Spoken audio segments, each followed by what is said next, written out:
70s 60s ഒക്കെ എന്ന് വെച്ചാൽ ലോക സിനിമയിൽ തന്നെ മഹത്തരമായ പല ക്ലാസിക്കുകളും ഇറങ്ങിയ ഒരു കാലഘട്ടമാണ് ഹോളിവുഡിൽ. അപ്പോൾ അതുമായിട്ട് കിടപിടിക്കുന്ന രീതിയിൽ അതുമായിട്ട് എന്തെങ്കിലും കമ്പാരിസൺ?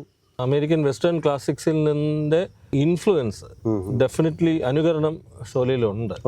സലീം ജാവേദ് അവരാണല്ലോ ഇതിൻ്റെ സ്ക്രിപ്റ്റ് റൈറ്റേഴ്സ്. സലീം ജാവേദ് ഒരുപാട് ഇതുപോലെ വിദേശ സിനിമകൾ കണ്ട് ആഹാരം കൊണ്ടിരിക്കുന്ന ഒരു സ്ക്രിപ്റ്റ് റൈറ്റേഴ്സ്. രണ്ടുപേരും ചേർന്നിട്ടാണ് ചെയ്തിരിക്കുന്നത് ഷോലയുടെ സ്ക്രിപ്റ്റ്. ഇത് ആദ്യമായിട്ടാണ് ഒരു സ്ക്രിപ്റ്റ് റൈറ്റേഴ്സ് താരങ്ങളാവുന്നത്. അതിനു മുമ്പ് പലപ്പോഴും സ്ക്രിപ്റ്റ് റൈറ്റേഴ്സിന് ഒരു പ്രാധാന്യവും കൊടുക്കാത്ത ഒരു ബോളിവുഡിൽ സ്ക്രിപ്റ്റ് റൈറ്റേഴ്സിന് തന്നെ ഒരു സ്ഥാനം നേടിക്കൊടുത്തത് ഡെഫിനറ്റ്ലി സലീം ജാവേദാണ്. ആ കൂട്ടായ്മ.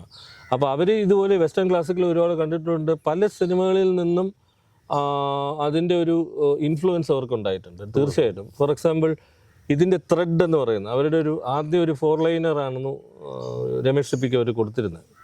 അതായത് ഒരു ഗ്രാമത്തിലെ ഒരു സംഘം കൊള്ളക്കാരെ ആക്രമിക്കുന്നതിനെ ചെറുക്കാനായിട്ട് വേറൊരു സംഘത്തിനെ കൊണ്ടുവന്ന് അവരെ ചെറുക്കാനുള്ള ഒരു തീം.